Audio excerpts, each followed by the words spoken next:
Hello friends, मैं रश्मि स्वागत करती हूँ आप सबका निर्मिस गार्डन में। दोस्तों, 8 दिन के लिए मैं बाहर गई थी और मेरा गार्डन में मेड के हवाले करके गई थी। तो आज देखते हैं कि मेरे गार्डन की हालत क्या है। तो चलिए देखिए, स्टार्ट करते हैं ये टमाटर के पौधे से। ये चेरी टमाटर का प्लांट है जिसमें टमाटोज, बहुत सारे टमाटोज पक गए हैं। वैसे मैंने उनसे बोला था कि जितने भी टोमेटो है, बैंगन है, अगर पक जाए तो ले जाना। वो जो बड़े वाले टमाटर थे वो तो उसने लिए, लेकिन ये चेरी टोमेटो छोड़ दिए। तो बहुत सारे चेरी टोमेटो पक के रेडी हो गए हैं, तो इससे मैं तोड़ रही हूँ। अगर हमें गार्डन को छोड़ के जाना पड़ता है तो बहुत दुख होता है कि पता नहीं वापस आएंगे तो गार्डन कैसा मिलेगा। लेकिन जब जाना होता है, कंपलसरी होता है, तो जाना ही पड़ता है और गार्डन को छोड़ना ही पड़ता है। तो किसी और के हवाले जब करके जाते हैं तो मन में कहीं ना कहीं ये रहता है कि वापस आएंगे तो कितने पौधे मेरे सही हो रहेंगे, कितने पौधे खराब होंगे।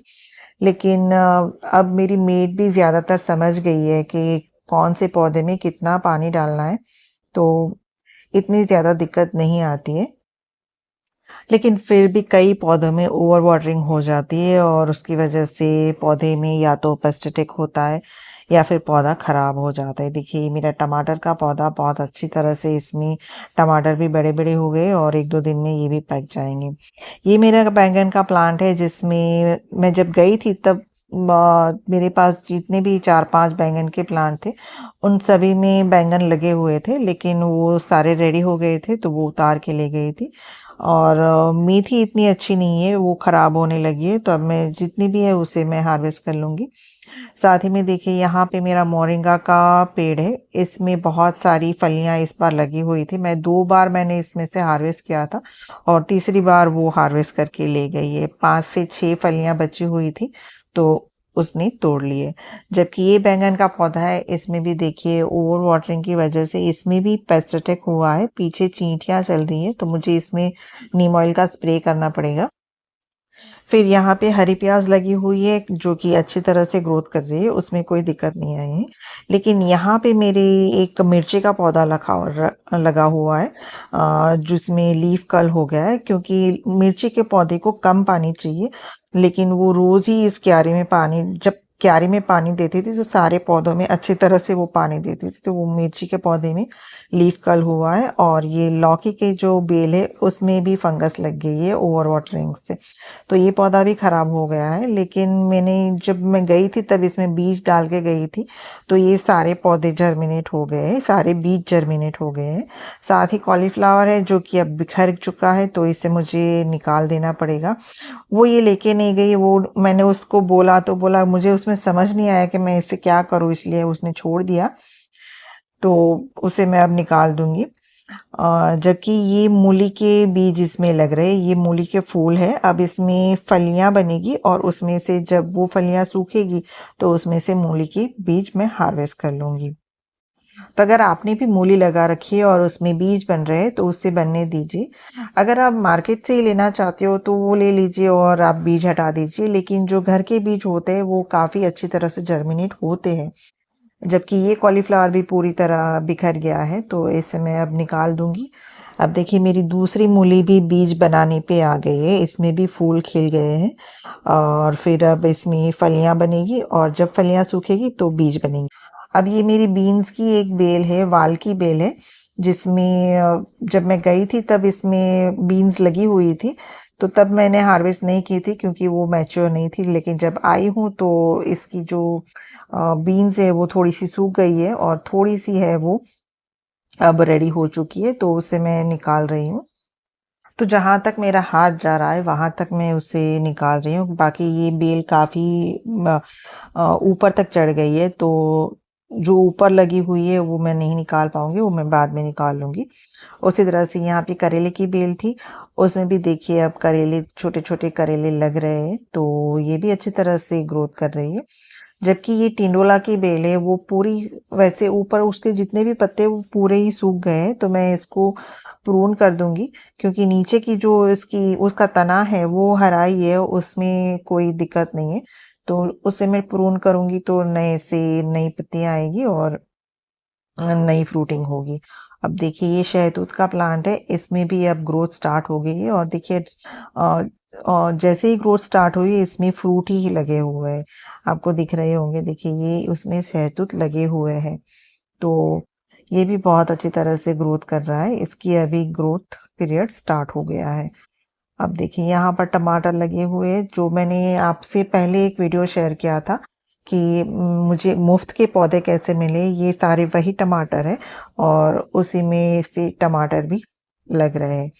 जबकि यहाँ धनिया लगा हुआ था, ये भी मैच्योर हो गया है, इसमें भी फूल लग गए हैं, तो इसमें भी अब बीज बनेंगे। जबकि देखिए यहाँ पे ये एक और टमाटर का पौधा है, इसमें भी बहुत अच्छी तरह से टमाटर लग रहे हैं। जबकि यहाँ पे ये जो थर्मोकॉल बॉक्स है, इसमें गवारफली के बीज लगा के गई थी, लेकिन वो जर्मिनेट नहीं हुआ है, तो मुझे वापस से उसमें बीज लगाने पड़ेंगे। जबकि ये टमाटर देखिए, आप देख सकते हो, मैंने पहले भी वीडियो आपसे शेयर किया था कि गुच्छों में टमाटर कैसे पाए। अगर नहीं देखा है तो देख लीजिएगा। मेरे जितने भी फूल खिले वो सारे फूल पॉलिनेट हुए हैं और सारे फ्रूट में कन्वर्ट हुए हैं, तो बहुत अच्छी तरह से टमाटर लग रहे हैं। उसके साथ ही आपको एक दिख रहा होगा, ये मैंने कटिंग से तैयार किया हुआ प्लांट है, जबकि उसके पीछे जो अभी मैं आपको दिखा रही हूँ वो रसभरी का प्लांट है। उसमें भी छोटे छोटे चेरी टमाटो जैसे फ्रूट लगते हैं और वो खाने में बहुत टेस्टी होते हैं। देखिए इस तरह से लगते हैं, जब वो बड़ा हो जाए और पक जाए तब ये खाने में यूज़ होता है। तो रसभरी के मेरे बहुत सारे प्लांट मेरे गार्डन में निकलते रहते हैं, लेकिन ज़्यादातर प्लांट मैं निकाल देती हूँ, क्योंकि जब मुझे लगता है कि इस पॉट में उसे रखना सही रहेगा तभी मैं उस प्लांट को रहने देती हूँ, नहीं तो वो सारी एनर्जी ले लेते और दूसरे प्लांट को एनर्जी नहीं मिलती। इसकी वजह से मैं बहुत सारे इसके प्लांट नहीं रखती हूँ। और ये मिर्ची का पौधा है, वो ठीक है, क्योंकि मैं उसे बोल के गई थी कि इसमें 3 से 4 दिन में एक बार पानी डालना, तो ये पौधा ठीक है। लेकिन दूसरे मेरे मिर्ची के प्लांट है, उसमें लीफ कल का प्रॉब्लम हो गया है। जबकि ये अमरूद का पौधा है, उसमें बहुत अच्छी तरह से देखिए, इसमें अमरूद बहुत बड़े बड़े अमरूद भी हो गए और फूल भी नए नए खिल रहे हैं, तो अमरूद की ग्रोथ है वो भी अच्छी है।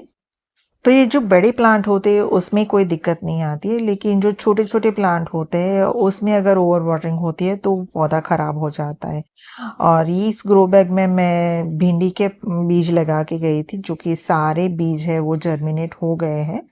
आप देख लीजिए, छोटी छोटी पौध सारे जितने भी बीज मैंने लगाए थे उन सब में छोटी छोटी पौध निकल आई है। तो सब्जियां तो सारी ठीक से ग्रोथ कर रही है। जबकि अब फूलों के सेक्शन में आते हैं तो उसमें भी कोई वैसे मेजर दिक्कत नहीं है। लेकिन अब देखिए ये पिटूनिया है, वो सारे अब बहुत कम इसकी ग्रोथ हो गई, इसमें फूल बहुत कम हो गए। लेकिन ये मेरे 2 पेंटास के पौधे हैं, वो खराब हो गए हैं, तो फूलों में थोड़ा सा 2-4 प्लांट मेरे खराब हुए हैं। देखिए ये क्रिसेंथेमम में एक में फूल आके खत्म हो गए, जबकि दूसरे में अभी भी फूल लगे हुए हैं और पेटूनिया में भी फूल खत्म होने ही वाले हैं। साथ ही में देखिए यहाँ पे आपको मैं दिखाती हूँ, ये है कोलियस के पौधे में यहाँ पे कटिंग लगा के गई थी कोलियस की, तो वो मेरी खराब हो गई है। हालांकि मैंने उससे बोला था कि इसमें 2 से 3 दिन में एक बार ही पानी डालना, फिर भी देखिए इसमें, क्योंकि यहाँ पे धूप नहीं आती है, तो 2-3 दिन में पानी डालने के बावजूद भी जो कटिंग लगाई थी वो खराब हो गई है। तो कोलियस के 2-3 प्लांट खराब हुए हैं, पेंटास का ये पौधे खराब हुए हैं। और यहाँ पे है एडेनियम की सीडलिंग लगी हुई है, जिसमें मैंने हाल ही में ये जो आपको टब दिख रहा है उसमें मैंने सीडलिंग रिपोर्ट की थी, तो उसमें 2 से 3 सीडलिंग है वो खराब हुई है, बाकी सारी अच्छे से ग्रोथ कर रही है। जबकि यहाँ पे ये जो मेरे इरेंथेमम के प्लांट है, फॉल्स इरेंथेमम के प्लांट है, उसमें एक ये पौधा ओवर वाटरिंग की वजह से खराब हुआ है। तो थोड़े से पौधे खराब हुए, बाकी मेरे गार्डन में इतना कोई नुकसान नहीं हुआ है। और थैंक्स टू माय मेड कि उसने बहुत अच्छी तरह से मेरे पौधे का ख्याल रखा है, क्योंकि सारे पौधे खराब हो उससे अच्छा है कि हमारा गार्डन अच्छे से सरवाइव कर पाए। थोड़े से पौधे अगर खराब होते हैं हमारी गैर हाजिरी में तो उससे इतनी प्रॉब्लम नहीं होनी चाहिए। जबकि अगर हम ऐसे ही रख के चले जाएंगे तो पूरा गार्डन तबाह हो जाएगा। तो उससे अच्छा है कि हम अपनी किसी भी रिश्तेदार को बोल के जाए या फिर हम हमारी मेड को बोल के जाए कि वो हमारे गार्डन में इस तरह से पानी दे दे। तो हमारा जो गार्डन है वो बचा भी रहेगा और इतना नुकसान नहीं होगा। तो ये तो थी मेरी गैरहाजिरी में मेरे पौधे की अपडेट। अब अगली वीडियो जो होगी वो होगी अडेनियम की अपडेट, जो कि मैंने अडेनियम में प्रूनिंग और ग्राफ्टिंग की थी उसके ऊपर होगी। तो वो वीडियो ज़रूर देखिएगा। अगर ये वीडियो आपको पसंद आता है तो लाइक कमेंट शेयर कीजिए। चैनल पर पहली बार आए हैं तो बेल आइकन प्रेस करके सब्सक्राइब भी कर लीजिए। Thank you.